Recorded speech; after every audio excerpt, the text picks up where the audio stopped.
received more J.D. Power Initial Quality Awards than any other car brand. And the year before that. And the year before that. Chevy's received more J.D. Power Initial Quality Awards than any other car brand 4 years in a row.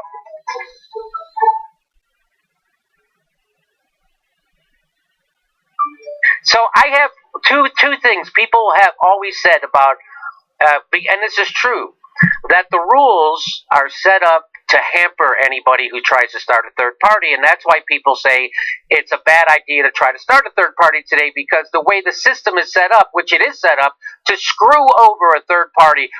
What are your plans on overcoming those barriers that the political duopoly has set up to squash a third party run? Right. No, we shouldn't pretend that the establishment hasn't created all of these systems in an effort to prevent a third party from emerging and challenging it. And so it ranges from ballot access to blocking debates to also just the media coverage. But what those particular efforts are designed to prevent is something different from what I'm proposing. What they're designed to prevent is a party that tries to will itself up from nothing, like the Green Party, like the Libertarian Party. Those are admirable attempts to inject a different voice and some diversity into our politics. But the reality is that a party has never succeeded by doing that. No party that has tried to rise up in that way has ever become a major party. What has worked, though, is when existing politicians show the limits of an establishment party. In that establishment party, they build a following by representing a neglected majority within that party when the party's establishment has become so disaffected from the base of the party, and then after having done that, they take that base and they form a new party, which rapidly replaces the old party. That's what happened with the Democratic Party. It's what happened with the Republican Party. After each one of those was formed, by the way, I found that they enjoyed a decades-long period of dominance in our government. The Democratic Party, right after being formed, enjoyed it for about 30 years. The Republican Party enjoyed it for almost 70 years. It enjoyed about 70%, it controlled the House, Congress, about 70% of the time after being formed. It controlled the presidency an even greater percentage of the time. And so that is the point. And then when I kind of put that to where we are today, and I play it forward, and you think, what would happen if we replaced the Democratic Party now? Bernie Sanders started his own party, and we united all these groups that I mentioned. What would happen as our only opposition, this kind of corporate, authoritarian, reactionary party that openly represents the 1%, and that party itself would be unable to survive against a party that is built on representing the majority views of the American people. Bernie Sanders is a centrist by the views of the American people. And so it would be completely unable to stand to that. Jimmy, I want to say something about what you said earlier too, about the DNC race. The superdelegates, who's in charge? You had Sam Ronan on. Who's in charge of picking the next DNC chair? It's the superdelegates, the ultimate party insiders. These were the people who are so fanatically devoted to the establishment that they were willing to throw the election to Donald Trump, which is what they did. And those people are now the ones who are entrusted to pick the next DNC chair. Let me tell you, Jimmy, as someone who worked with the superdelegates, they will not pick someone who doesn't represent the establishment, who they do not think they can control. They will not pick that person. And that's why you've seen Keith Ellison moving to the center so quickly. That's why you've seen him tweeting things like, no, Hillary, anyone who thinks Hillary Clinton was corrupt is buying into right-wing propaganda. That's why you see him days after the election meeting with George Soros. That's why you see him, instead of being at the Women's March, he's at retreats with big donors. David Brock. Exactly, with David Brock. So, there is no, the DNC is designed, and I want to say that it's not about finding someone who's honest enough. I think Keith is a good guy. Yeah, I think so Not too. about finding someone who's honest enough. It's about a party institution and a structure that by design prevents you from expressing your progressivism. Because whoever is elected DNC chair, it doesn't end. It doesn't. Your accountability to the superdelegates and to the party donors, it doesn't end. It begins then. It only gets worse. This is the most progressive that whoever wins the DNC chair will be, because they will right now, and so because they're going to be answerable to the party establishment, to the DNC, and to the donors.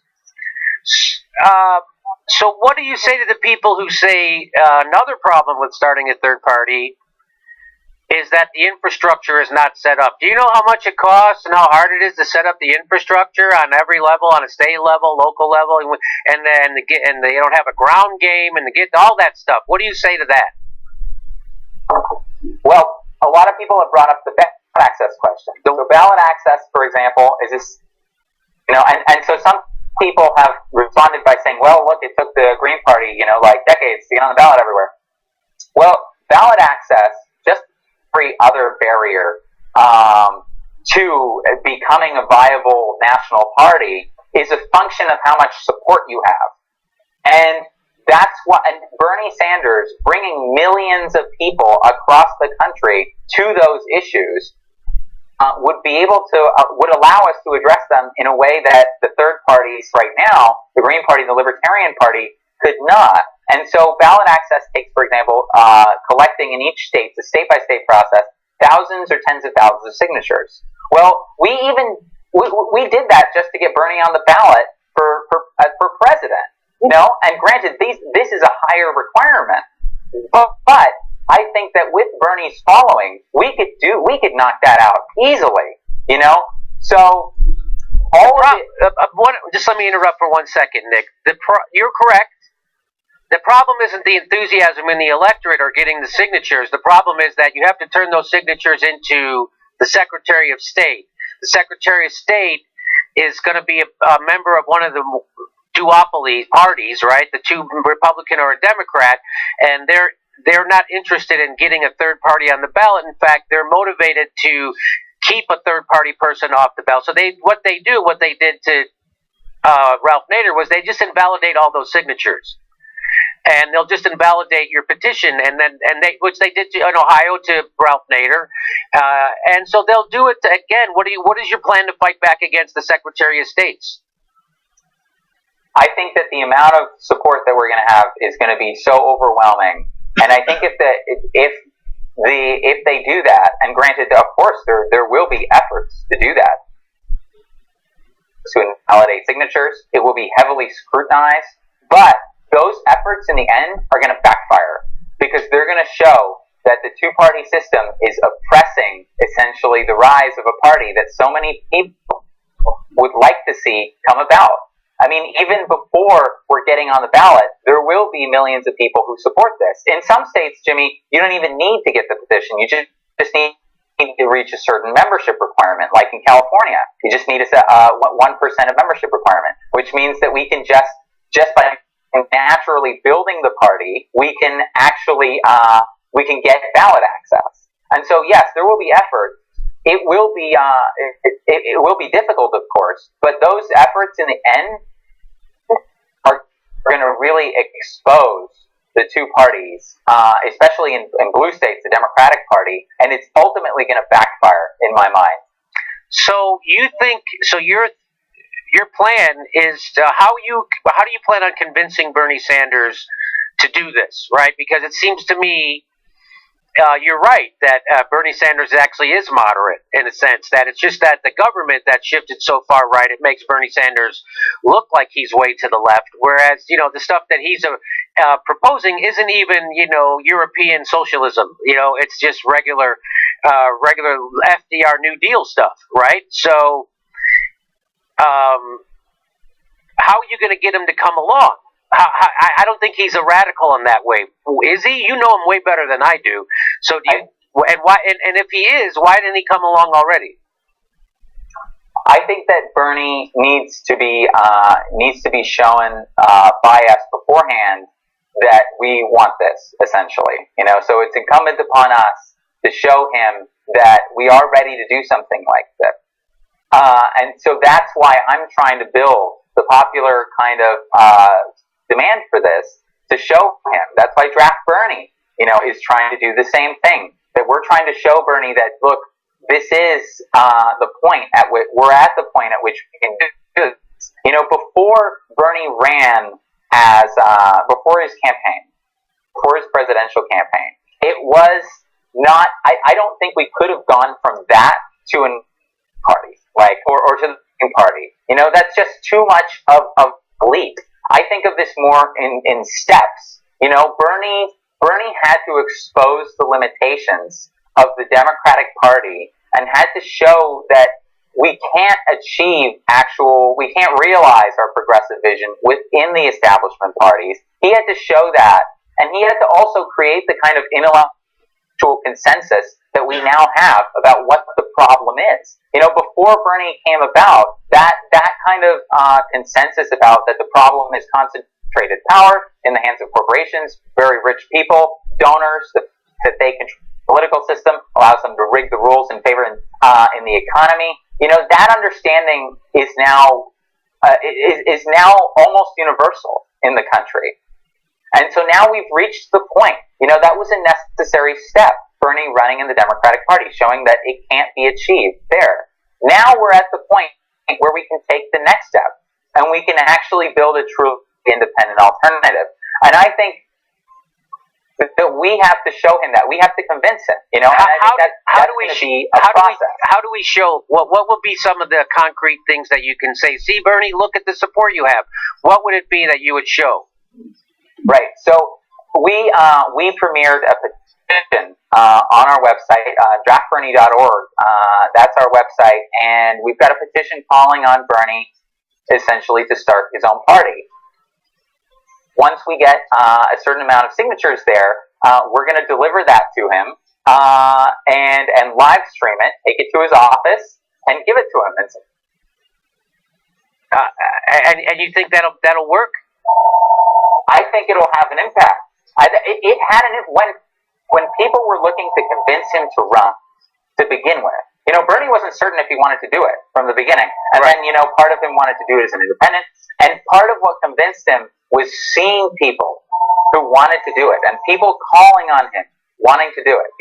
And so we can do the same thing. We should do the same thing, both online and in person, in terms of organizing to call on Bernie to do it. I think another thing that will actually be very helpful, Jimmy, is I think that in November, right after the election, after the general election, I think we skipped a step as a progressive movement. I think what we should have done is we should have, before kind of engaging on one path or the other, we should have come together and we should have had an open discussion about what are our options as a movement. Should we reform the Democratic Party? Should we join the Green Party? Should we start a new party? What should we do here? And we didn't have that discussion at the time. We just kind of embarked down on reforming the Democratic Party. And so I think that we have that discussion now, because the history, this is far from the first time that people have tried to reform the Democratic Party. People have been in fact, reforming the Democratic Party has been the movement's primary strategy for decades at this point, and it never works. Movements millions strong, like in Jesse Jackson's Rainbow Coalition, also through the anti-free trade movements in the 1990s, the anti-war movements in the 2000s. Those movements have occupied. That's right. Electing Barack Obama, I would even put it there. That movements of millions of people, Bernie Sanders, in this past election, have tried to reform the Democratic Party time and time again. It has only gone further right every single time. And what did the establishment do, in fact, when it wanted to co-opt progressives back 2005, actually? And this is something that's concerning to me. What did it? Is that it picked, this was had had run kind of a very exciting campaign for progressives in 2004 for president, and they picked Howard Dean at the time, and Howard Dean at the time was espousing much more progressive values. And look at him now, and they made him DNC chair, and they said, "Oh, look, progressives, now you've taken over the DNC, go back to sleep, that's because that's the best way to anesthetize the movement, and look at Mr. Howard Dean now, Mr. Pharmaceutical Lobbyist. So, how many people that Jimmy, go into the Democratic Party and come out further left? Yeah, zero. I'm gonna guess zero. Hey, the next live Jimmy Dore show is March 4th. That's a Saturday. Get your tickets right below. The next one after that is March 20th. The shows sell out really fast, so get your tickets right now. Link's right there.